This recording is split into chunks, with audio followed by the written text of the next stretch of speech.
Patrick, nous quittons le match. Alors je voudrais quand même démarrer cette interview avec un blessé qui est parti avec les pompiers, là, Dorian Massat. C'est grave ou c'est pas ou ça va mieux aller la semaine prochaine? Ben, il faut être prudent sur ce genre de choses parce que il s'est tordu, il y a une torsion du genou. Torsion du genou, tu sais, ça peut être une petite entorse, comme une entorse moyenne, comme une grosse entorse, ou un problème au ligament. Donc je vais rester prudent dans ce que je vais te dire. Moi, ce que j'ai vu avec ce que j'ai eu moi aussi sur les genoux, ça ne me paraît pas important, mais je serai mesuré et on va attendre. Et puis voilà, aujourd'hui j'anticipe un peu par rapport à tes prochaines questions. C'est dommage, mais c'est la seule mauvaise note de l'après-midi, la blessure de Dorian, qui est un bon mec et un bon joueur, que j'avais mis remplaçant aujourd'hui parce qu'il relevait les blessures. Mais tu l'as vu quand il est rentré, comme le banc de touche d'ailleurs aujourd'hui, parce que ce match aujourd'hui, on le gagne à 22. C'est une belle équipe en face qui nous a tenu une bonne mi-temps. Après, quel a été ton ressenti sur ce match où on a vu quand même des Cruxiens, le monsieur que je viens d'avoir, l'entraîneur, monsieur Castan, là, il me dit on a eu affaire à plus fort que nous. Oui, enfin, voilà, je viens de te le dire, c'est une équipe valeureuse qui a un très bon état d'esprit, qui a des joueurs vaillants, qui a des joueurs intéressants dans le jeu aussi. Je savais qu'ils avaient perdu beaucoup de matchs sur des scores étriqués. Donc ça voulait dire aussi donc, les qualités de vaillance de ce groupe-là. Et ils l'ont montré au moins sur la première mi-temps, quoi. Première mi-temps qui a été accrochée. Et par contre, ce qu'on a bien fait aujourd'hui, c'est qu'on a bien géré nos temps forts. On marque les premiers, on marque avant la mi-temps, on remarque en début de seconde mi-temps. C'est des moments, sur des matchs de phase finale notamment, cruciaux dans le match. Et ça, aujourd'hui, franchement, c'est un plus par rapport à des belles victoires qu'on a eues sur notre saison. Je trouve qu'il y a une touche supplémentaire, c'est qu'à la touche, vous avez pratiquement été irréprochable. Ouais. Et aussi, je peux aussi remarquer qu'il y a eu un essai qui aurait dû être mis, mais il y a eu beaucoup d'altruisme.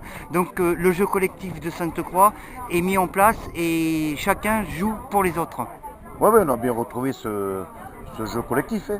Bon, de toute façon, nous, si on a eu le morceau de bois la saison passée, c'est sur le collectif. Cette année, si on est allé chercher des victoires contre sûrement des joueurs qui sont peut-être meilleurs que les nôtres, on est allé les chercher sur le collectif. Et là, sur ce match de phase finale, on est allé se chercher sur le collectif, j'insiste là-dessus, avec de bons mecs, de bons joueurs, mais sur le collectif.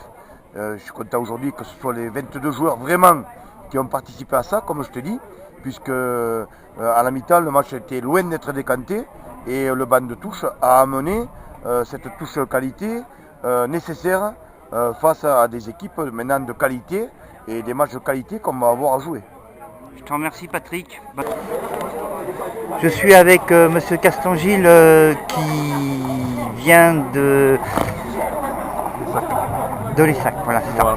La Haute-Vallée de l'Aveyron Rugby, c'est ça, on est d'accord? Oui. C'est une entente ou c'est... Non, c'est un club, d'accord. C'est un club. Donc voilà, vous venez de faire un barrage ici à Sainte-Croix. Quel est votre ressenti sur ce match? Sur le match lui-même, pas grand-chose à dire. La meilleure équipe a gagné. Voilà, ceux qui avaient le plus envie. Nous, on a été diminués suite à des blessures sur les derniers matchs. On n'était pas au complet. Et voilà, on a fait ce qu'on a pu, mais on est tombé sur plus fort que nous aujourd'hui. Et qu'est-ce qui a pêché de votre côté, à part les blessés peut-être qui n'étaient pas disponibles aujourd'hui? L'envie des locaux était supérieure à la nôtre. Ouais. Voilà, au niveau de l'agressivité dans le bon sens du terme, mais ils étaient beaucoup plus près que nous et beaucoup plus vaillants, on va dire. Pas vaillants parce qu'on a été vaillants, on a fait ce qu'on a pu avec nos moyens. Ouais. Mais voilà, non, l'équipe en face était plus rugueuse, plus organisée et voilà quoi. Est-ce que les 3 heures de route de l'Aveyron jusqu'à... Je pense que ça y joue un peu, on est parti à 8h30 ce matin, donc ça fait un peu long aussi. On a beau essayer de dégourdir les jambes, c'est pas évident non plus quoi. Quel est votre système entraînement, vous avez 2 entraînements par semaine, un seul, comment ça se passe chez vous? 2 entraînements par semaine, le mercredi et le vendredi. Sachant que le mercredi c'est quand même le jour le plus compliqué, c'est là où on a le moins de monde. Aussi, oui. Voilà. Et voilà, donc mercredi, vendredi, vendredi essentiellement de la mise en place. Et voilà. Petit effectif, hein, on est tout juste. On arrive péniblement à 30. Oui, c'est pas mal quand même. En nombre de licenciés, parce qu'après sur le terrain, quand on est 21, 22 à l'entraînement, c'est le grand maximum. D'accord, écoutez, je vous souhaite plein de bonnes choses pour la saison merci. prochaine. Du coup, vous restez en 3e série, mais une saison qui est quand même intéressante pour vous, positive. Oui, comparé à l'an dernier, il y a du mieux. Voilà, après, on rate trop de matchs de 2 points, 3 points cette saison pour espérer finir mieux classé et en barrage prendre moins bien classé. Voilà. Et votre président m'a dit que vous étiez, il y a une dizaine d'années, en promotion d'honneur. Qu'est-ce qui s'est passé pendant ces 10 ans? Il y a eu un souci d'effectifs, d'argent Non, c'est juste qu'à l'époque, quelques joueurs qui étaient en fin de carrière à Rodez sont venus donner la main au club, quoi, et donc du coup ça a élevé le niveau de jeu, mais bon, comme c'était des joueurs en fin de carrière, ils ont arrêté au bout de 2 ans, et puis voilà, après ça n'a pas été renouvelé, et donc on travaille avec pas mal de jeunes qui sont arrivés cette année, et voilà, il faut construire. D'accord, mais pour vous maintenant, alors c'est les vacances?